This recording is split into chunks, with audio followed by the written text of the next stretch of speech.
আসসালামু আলাইকুম ওরহমতুল্লাহি বারাকাতুহু। সবাই কেমন আছেন? এখন আতঙ্ক,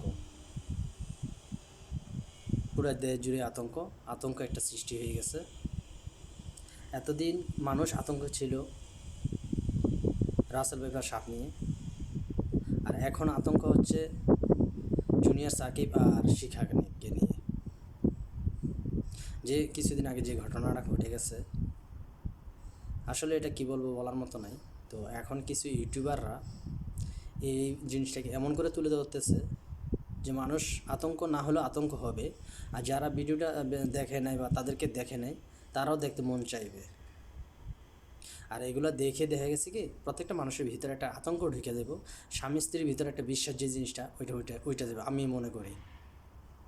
কারণ সবারই একটা মনের ভিতরে ভয় থাকে। কারণ এখন দেখা গেছে কি বউদেরকে বা স্ত্রীদেরকে কিছু এখন বলা যায় না বা বলা যাবে না। কিছু হলে কি জুনিয়র সাকিবের কথা ভুলে গেছো? তা আসলে ইউটিউবারদের বলবো, ভাইয়ারা আপনারা ভিডিও কন্টেন্ট বানান, ভিডিও করেন, সমস্যা নেই।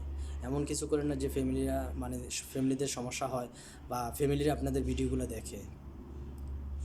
একটা লোকে একটা ভিডিও বানাইছে দেখলাম, যে আসলে ভিউ হবে না কেন, এমন করে ভিডিও তুলে ধরছে, কতটুকু কাটছে, তারপরে ধলানা কালা যা আছে বিসি মিসি সব তুলে ধরছে। আসলে এগুলো তো ফ্যামিলিরা দেখে না ভাইয়া। কিছু কিছু ভিডিও তো ফ্যামিলিরা দেখে। আর বাচ্চাদের আপনার কাছ থেকে কী শিখবে? কী শিখবে?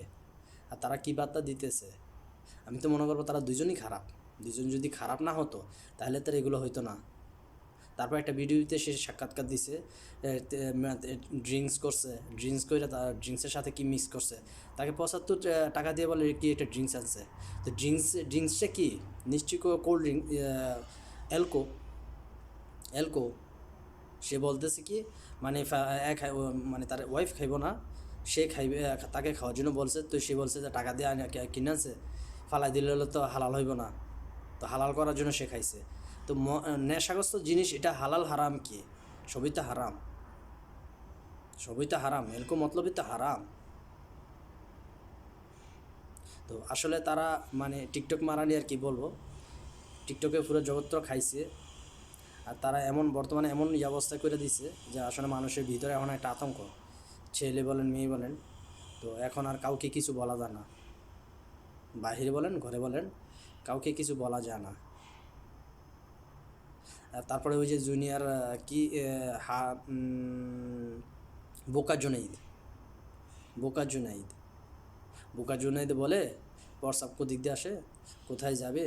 ওরে বোকা জুনাইদ, তুই বোকায় থেকে গেলি।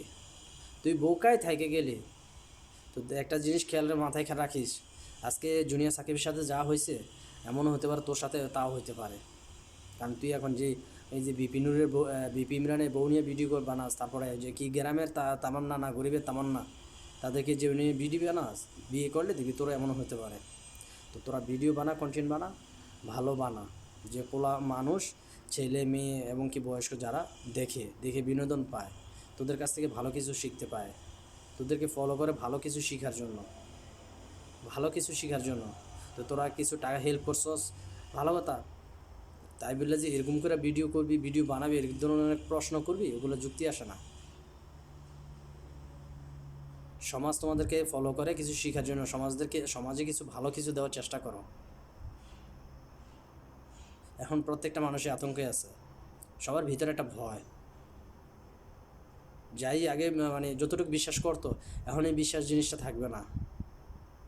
স্বামী স্ত্রীর ভিতরে এখন পুরো একটা আতঙ্ক, প্রত্যেকটা মানুষের ভিতরে আতঙ্ক।